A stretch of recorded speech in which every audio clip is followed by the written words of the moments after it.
কেঁদে কেঁদে ফুলে ওঠা মুখান্নার দিকে এক নজরে তাকিয়ে আছে জাঙ্কুক। বউ কাছে আর সে দেখছে, না থামতে বলছে আর না চুপ করাচ্ছে, শুধু মন্ত্রমুগ্ধের মতো তাকিয়ে আছে। ফুলো ফুলো শ্যামরাঙা মুখটা দারুণ লাগছে, তবে এতক্ষণ নীরবে সহ্য করলেও এবার জাঙ্কুক কিছুটা বিরক্ত হয়ে বলল, বউ আপনি কাছেন কেন? 35 মিনিট পার হয়েছে, আর কতক্ষণ কাটবেন? বলে তাকালো ঘড়ির দিকে। ইয়ঙ্গির সাথে কথা হওয়ার পর তের রুমে এসে দেখে তে কান্না করতেছে। জাঙ্কুক থামাতে চাইলেও থামায় না। অদ্ভুতভাবেই ওই কান্নারত মুখটা তার দারুণ লাগছে। ভেজা ভেজা আঁখি যুগল তাকে খুব করে টানছে, টানা টানা চোখের ভেজা ভেজা পাপড়িগুলো অদ্ভুতভাবেই তাকে টানছে, ছুঁতে ইচ্ছা করছে।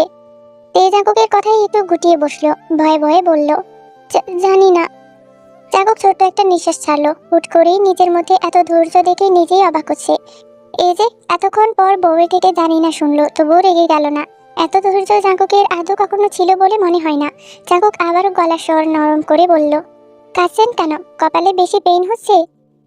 জাঙ্কুকের এমন আদরে গলায় বলা কথা শুনে তে ঢুকে কেঁদে উঠল। জাঙ্কুক ধৈর্য ধরে অপেক্ষা করছে কিছু বলার। 5 মিনিট পর তে বলল, আপনি আপনি দয়া করে ইয়ঙ্গি আপুকে বিয়ে করে নিন। ইয়ঙ্গি আপু আপনাকে খুব ভালোবাসে, আর আর ইয়ঙ্গি আপু এত পরীর মতোই সুন্দর। জাঙ্কুক তীক্ষ্ণ দৃষ্টিতে তাকালো তের দিকে, গম্ভীর মুখে বলল, এই জন্যই কাছেন নাকি? তে ফুপিয়ে উঠে বলল, আমি আমি আপনার কথা শুনেছি। আপনি বলেছেন আপনি আমাকে ভালোবাসেন না, তার মানে আপনি আমাকে ভোগ করতে চান। আপনি খুব খারাপ, আমি থাকবো না আপনার সাথে। কথা শেষ করার আগেই তে চোখ উল্টে যাওয়ার উপক্রম, মুখটা মুহূর্তেই রক্তলাল হয়ে উঠল। এই বুঝি প্রাণটা শেষ? তে ছটফট করতে লাগলো, অথচ নিষ্ঠুর জাঙ্কুক তখনও শক্ত করে চেপে ধরে আছে তের গলা। তে ধীরে ছটফটানি কমাতেই ধাক্কা দিয়ে ফেলে বিছানায়। তে জোরে জোরে নিঃশ্বাস নিতে চেয়েও পারছিল না, শ্বাস জোরে টানারও বিন্দু মাত্র শক্তি পাচ্ছে না সে। হাঁপানি রোগীর মতো হা করে শ্বাস নিতেই জাঙ্কুক হামলে পড়লো ঠোঁট জোড়ার উপর। তের মনে হচ্ছে আজরাইল জান কবজ করতে এসেছে, শরীরে বিন্দু মাত্র শক্তি নেই। একেবারে শরীর ছেড়ে দেওয়ার আগ মুহূর্তে জাঙ্কুক ছাড়ে তেকে। তে নিস্তেজ হয়ে পড়ে রইল, কাটা ঠোঁট থেকে রক্ত চুইয়ে পড়ছে। জাঙ্কুকের রাগ তখনও কমেনি। হুট করেই তেকে টেনে নিয়ে এলো নিজের কাছে। রাগে হিসিয়ে ভয়ঙ্কর কণ্ঠে চেঁচিয়ে বলল, 2 টাকারও যোগ্যতা নেই তোর, তুই জীবন জাকুকের বউ হতে পারিস? তোর মতো মেয়েকে জীবন জাকুক 2 চোখে দেখাও জরুরি মনে করে না। তোর কালো শরীরে আমার পাও কোনোদিন স্পর্শ করবে না, আর তোকে কিনা আমি জীবন জাকুক ভোগ করবো? এই এই তুই নিজেকে কি মনে করিস? হ্যাঁ বল, কি মনে করিস? আমার ধৈর্যের পরীক্ষা করছিলি তাই না? আমার ধৈর্য আছে তোর মনে হয়? বালের মেয়ে মানুষ। এই মেয়ে, এই শোন, আজকের পর ঠিক এই মুহূর্তের পর যদি তোকে এই বাড়িতে দেখি, এরপর তোর অস্তিত্ব মিটিয়ে দেবো আমি। আজ এক্ষুনি এই মুহূর্তে আমার চোখের সামনে থেকে সরে যাবি, তোকে এক মুহূর্ত এখানে সহ্য করব না আমি। বলেই তের হাত টেনে ধরে টেনে হিচড়ে বেড থেকে নামাই। শক্তিশালী জাঙ্কুকের সাথে তে পা মেলাতে হিমশিম খেল। জাঙ্কুক ক্ষোভের বসে সিঁড়ি দিয়ে নামতেই লুসি বেগম ছুটে এলো। তের বিধ্বস্ত আহত অবস্থা দেখে মুহূর্তেই থম মেরে দাঁড়ালো। কি করছিস তুই ওর সাথে? কোথায় নিয়ে যাচ্ছিস ওকে? জাঙ্কুক কোনো উত্তর না দিয়ে টেনে নিয়ে বাইরে গেল। লিন জাঙ্কুকের আগমনে স্থির হয়ে দাঁড়ালো। কিছু বুঝে ওঠার আগে জাঙ্কুক বলল, একে নিয়ে গিয়ে জ্যাকসনের জেলে রেখে আসবি, ফুলেও এ মুখও করবি না, আর যদি রাস্তায় মরে যাই তাহলে দাফন করে দিবি। আর তুই, তোর এই চেহারা ফুলেও আমার সামনে যদি পড়ে, তো তোর বাপ সহ তোকে একদম দাফন করব। এলিন শোন, ওর বাপকে ভালো করে বুঝিয়ে আসবি। জাঙ্কুকের ভয়ঙ্কর চিৎকারে রুহু পর্যন্ত কেঁপে উঠল লিনের। জাঙ্কুক ঠিক প্রথম দিনের মতোই কথাগুলো শেষ করে থেকে আবর্জনার মতো ছুড়ে ফেললো গাড়িতে। তে নিভু নিভু চোখে দেখলো জাঙ্কুককে। আজ আর ভয় পেল না, তবে কষ্ট হলো। বুকের ভিতর কেমন চিনচিনে ব্যথা টের পেল। এরপর সব অন্ধকার হয়ে আসলো ধরুনি জুড়ে। মেজদা বাড়িতে চলছে তুমুল ঝগড়া।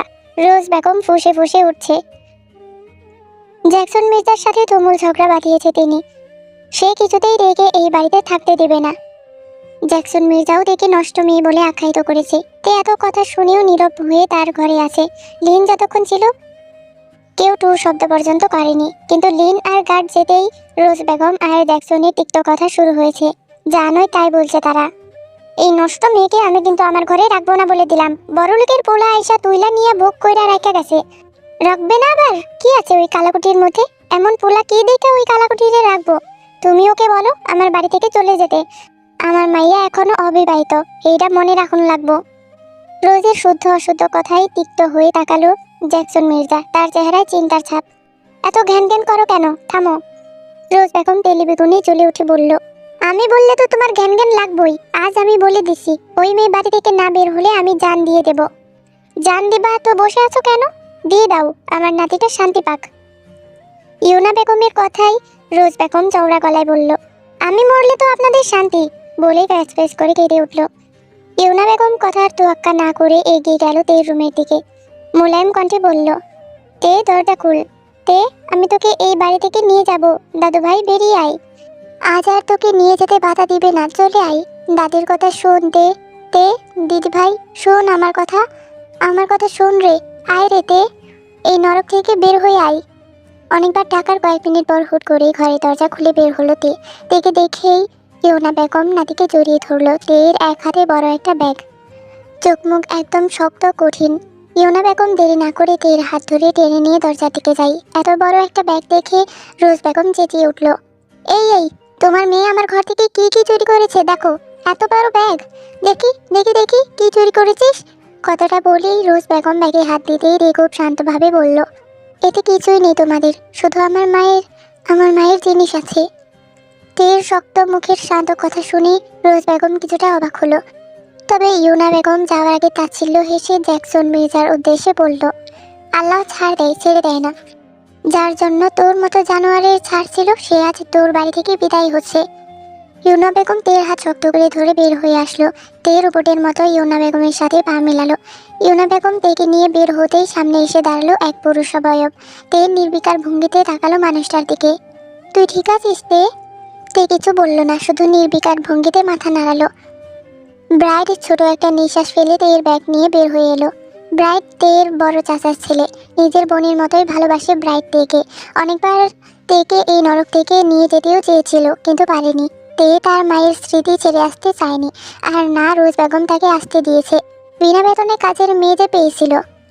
আমাদের কথা শুনে আগে আসলে তোকে এই দিন দেখতে হতো না তে। রুনা বেগম তের দিকে তাকিয়ে ছোট একটা নিঃশ্বাস ছাড়লো। বাসায় আসতেই দেখে বড় চাচা বারান্দায় হাঁটাহাঁটি করছে। বিশাল বড় বাড়িটি একদম গ্রামের বাড়ির মতোই সুন্দর।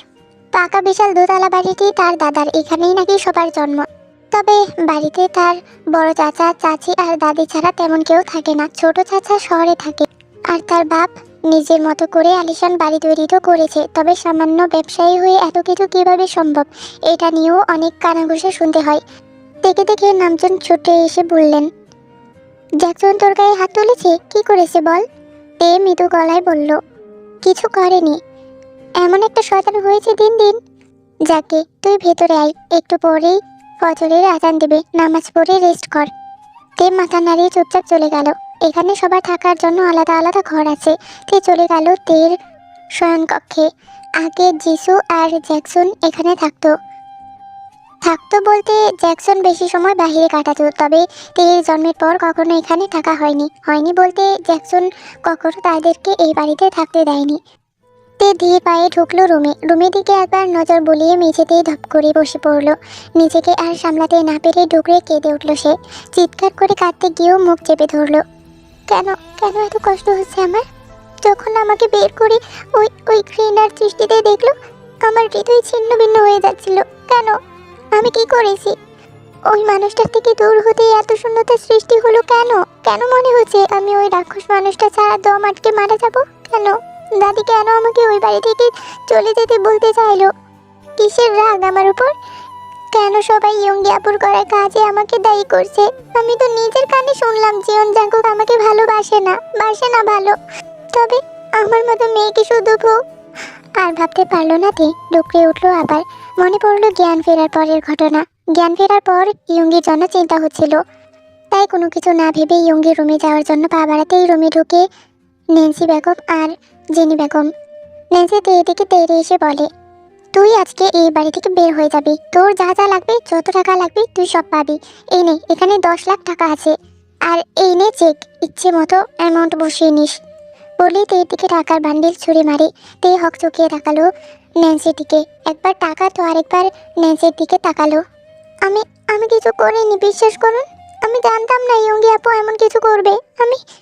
তুই কি হ্যাঁ? আমার মেয়ে তোকে বোনের মতো ভালোবাসলো, আর তুই তার বদলে তার ভালোবাসার মানুষটিকে ছিনিয়ে নিচ্ছিস। ছি, লজ্জা করে না তোর? করবি কিভাবে? মায়ের মতোই তো হয়েছিস, স্বার্থপর। এই মেয়ে, তুমি যদি মনে করো জাঙ্কুক তোমার প্রতি দুর্বল বা তোমাকে ভালোবাসে তবে ভুল ভাবছো। জাঙ্কুক আমার সন্তান, আমি ওর মা। আমি তোমাকে বলছি জাঙ্কুক কখনো তোমাকে ভালোবাসবে না, হয়তো তোমার শরীর ওকে টানছে, তাছাড়া আর কিছুই না। পুরুষ মানুষ, বাড়িতে বউ নামক যদি আকর্ষণীয় শরীর থাকে তবে তুমি নিশ্চয়ই বুঝেছো আমি কি বলছি। জেনি বেগমের কথায় একমত হতে পারল না, মন সায় দিল না জেনি বেগমের কথায়। ভালো হয়তো বাসবে না, কিন্তু সম্মানটুকু জাঙ্কুক তাকে করে না? করে, অবশ্যই করে।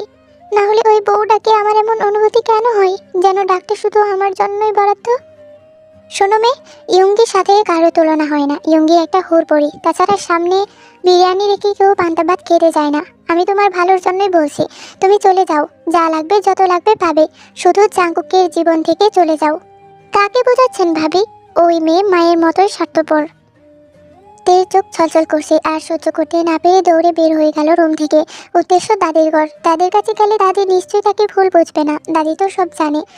সে লুচি বেগমের ঘরের সামনে গিয়ে দাঁড়ালো, ঢুকতে গিয়েও থেমে গেল ভেতর থেকে দাদির কথার আওয়াজ শুনে। তুমি কি বলতে চাইছো সেহুন? আমি বলতে চাইছি আম্মা, আপনি জাঙ্কুকের সাথে তের বিয়ে দিয়ে ঠিক করেননি। আপনি জানতেন আম্মা ইয়ঙ্গি জাঙ্কুককে কতটা ভালোবাসে। আমি তোমাকে আগেও বলেছি, আয়ুর ইচ্ছে ছিল তাই। ও কামন মা, সেই কোন সময়ের কথা বলছেন আপনি? আয়ু জাঙ্কুকের কাছে কি তুমি জানো না সেহুন? হ্যাঁ আমি জানি, কিন্তু জাঙ্কুক কখনো ওই মেয়েকে নিয়ে সংসার করবে না। 2 দিন পর ওকে আর ভালো লাগবে না, তখন ছুরি ফেলবে। জাঙ্কুকের সম্পর্কে এই ধারণা তোমার? আমি যা দেখছি তাই বলছি আম্মা, ওই মেয়েকে এ বাড়ি থেকে বের করে দিন। যিশুর মেয়েকে আমি বের করে দেব? তুমি এ কথা বলছো সেহুন? হ্যাঁ আমি বলছি, যা ছিল সব অতীত। এখন আমার মেয়ে আমার কাছে সবচেয়ে বেশি ইম্পর্ট্যান্ট। তোমার মনে হয় জাঙ্কুক ওকে যেতে দেবে? 2 দিন পর বের করে দিক, এর চাইতে ভালো কি সম্মানটুকু তার সাথে থাক। আর যদি ওই মেয়ে এই বাড়িতে থাকে তবে আমি এই বাড়িতে থাকবো না আম্মা। সেহুন, আমাকে মাফ করবেন আম্মা। ঠিক আছে, আমি বলবো ওকে বের হয়ে যেতে, বলবো চলে যেতে। খুশি এবার তুমি? মা মরা মেয়েটার সাথে সবাই তো খারাপ আচরণ করবে, তাই তো স্বাভাবিক। সেহুন কিছু বলল না। তের প্রতি সে যথেষ্ট কেয়ারফুল হলেও ইয়ঙ্গি যে তার প্রাণ। তে আর দাঁড়ালো না, শক্তিহীন পায়ে শুধু হাঁটতে লাগলো। বুকের ভেতর কেমন যেন করছে, মনে হচ্ছে সব যেন শেষ হতে চলেছে। ভাবনা যেন মুহূর্তেই সত্য প্রমাণিত হলো। শেষ হওয়ার কথা ভাবতে না ভাবতেই ইয়ঙ্গি আর জাঙ্কুকের কথা শুনে তে আর পারল না সহ্য করতে। জাঙ্কুক আর ইয়ঙ্গির পুরো কথাটাই শুনেছে তে, আর তার কিশোরী নরম মন ভুলবশত ভেবেই বসলো জাঙ্কুক তাকে ভোগ করতে চাই। তাই তো এমন ভোগের কথা বলেছিল, নিজের সম্মান নিয়ে চলে আসতে চেয়েছিল। কিন্তু ভোগ বলার পর জাঙ্কুকের আচরণ তাকে শারীরিকভাবে না নির্মমভাবে আঘাত করেছে। সে তো ভেবেছিল এখন সে ভালো থাকবে, তবে কিসের এই অস্থিরতা, কিসের এই শূন্যতা? কেন এত জ্বলছে ভেতরে? মনে হচ্ছে ভেতরটা পড়ছে। তের কাছে এই অনুভূতি নতুন, হয়তো জানে না ভালোবাসা ম্যাজিকের মতো। ভালোবাসা ঔপন্যাসিক হলেও সত্য যে ভালোবাসা রয়েসই হয় না, হুট করেই হয়। তের মনে জাঙ্কুকের নাম গাঁথা হলেও অবোধ সপ্তদোষী এখনো বুঝতে পারেনি সেই অনুভূতির নাম কি। কিন্তু ভুলটা ঠিকই বুঝেছে।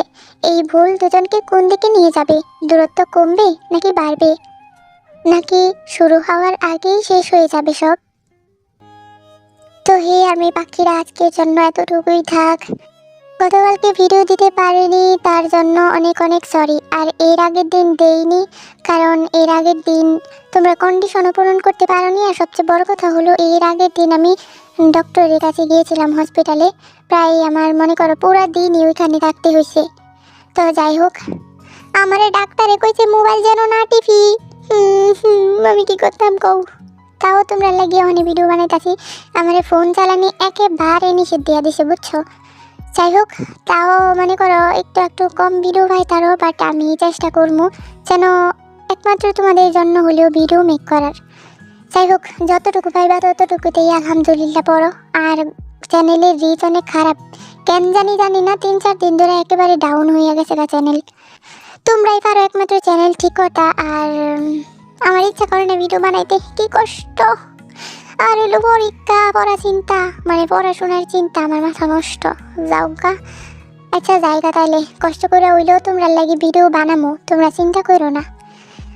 আচ্ছা, আল্লাহ হাফেজ, জায়গা, টাটা, বাই বাই, সারাঙ্গেও। এই ওয়েট দাঁড়াও, যাইও না। আমার তোমরা লগে কিছু গুরুত্বপূর্ণ কথা হেডা হইতাছে গিয়া। ভিডিওর শেষে এতক্ষণ যে কথাগুলা শুনছো ওই কথাগুলা আমার বর্তমানের মানে বর্তমানের সাথে ওই কথাগুলা মিলবে না, কারণ ওই ভিডিওগুলা আগের তৈরি করা। তোমরা অনেকেই জানো, আবার অনেকেই জানো না। যারা জানো না তাদের উদ্দেশ্যেই বলে দিলাম আজকে ভিডিওতে। তো এই ভিডিওর শেষে যতগুলো মানে এই গল্পের শেষে, বিশেষ করে এই গল্পের শেষে যে কথাগুলো আসবে ওই কথাগুলা মানে আমার আগের সিচুয়েশনের কথা। তো এই কথাগুলো আমি কাটতে চাই না, কারণ যে যতই হোক এগুলো আমার আগের ইমোশন, তো আমার আগের স্মৃতি, যার কারণে কথাগুলো থাক। তো এটাই তোমাদেরকে বোঝানোর ছিল। তাহলে এখন টাটা।